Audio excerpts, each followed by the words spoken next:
Drop in and opt out. I'm Derek J. You're listening to Peace News Now, your daily 5-minute update on the growing peaceful evolution around the globe. Today is Saturday, February 9th, 2013. Here's what's happening in the world of peace. The Ron Paul fan site ronpaul.com posted an unusual article sparking a range of reactions from the site's users. The domain was allegedly purchased legitimately over 5 years ago, and the owners would apparently prefer to remain anonymous. What's turning so many heads within the community now is that Ron Paul, the quintessence of non-interventionism, has now allegedly filed paperwork with the United Nations, begging their agents to expropriate the two domain names from his supporters without compensation and hand them over to Ron Paul. The website ronpaul.com posted the full 13-page complaint to the UN, as well as 52 pages of annexes, plus the text of a 2-page letter from the website's owners offering ronpaul.org. This wildly uncharacteristic move by Ron Paul has confused his supporters a great deal.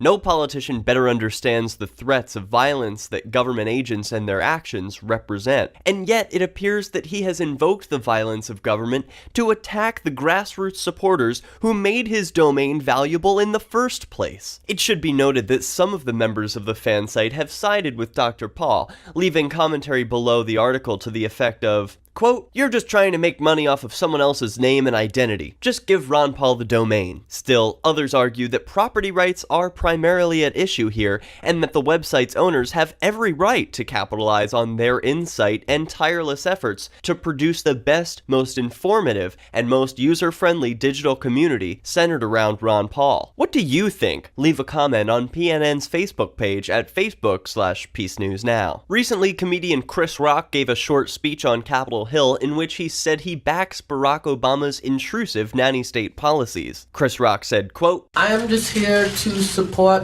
the President of the United States. The President of the United States is, our boss. But he's also, the President and the First Lady are kind of like the mom and the dad of the country. And when your dad says something, you listen. And when you don't, it usually bites you in the ass later on."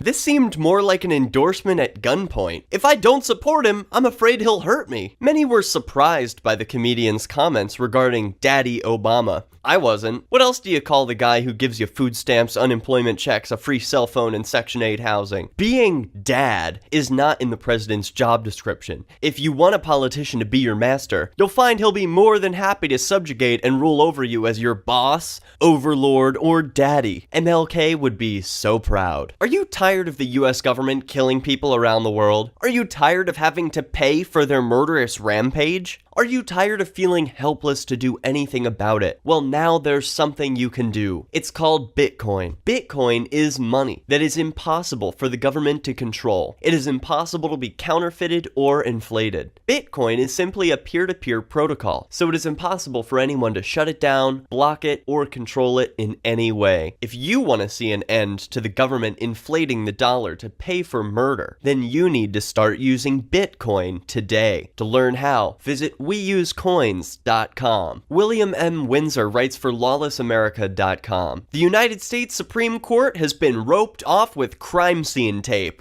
Crimes have been committed inside these hallowed halls. Unfortunately, it wasn't the FBI or the police stretching out the crime scene banner. It was members of the Lawless America revolution. The 150-foot-long, 4-foot-high crime scene banner was unfurled in front of the U.S. Supreme Court. Security, police, and others looked on with shocked expressions. For those who are unaware, the federal courts in America are a criminal racketeering enterprise, and the Supreme Court is as corrupt as it gets. Even the clerk's office of the Supreme Court is outrageously corrupt. Bill Windsor of Lawless America is charging the U.S. Supreme Court justices with treason, and if a federal grand jury does not indict them, Windsor plans to bring charges of treason and much more to a citizen grand jury. Lawless America is a movie in the making. It focuses on the victims of state aggression and government corruption. The film's makers will be traveling across the country reporting on your stories exposing government abuse. To get in contact with the Lawless America group and share your story, email nobodies@att.net. That's all the time we have for today. Links to these stories can be found in this episode's show notes. PNN is on YouTube, iTunes, Twitter, and Facebook. If you enjoyed this episode, share the piece with your friends. For PeaceNewsNow.com, I'm Derek J. Peace.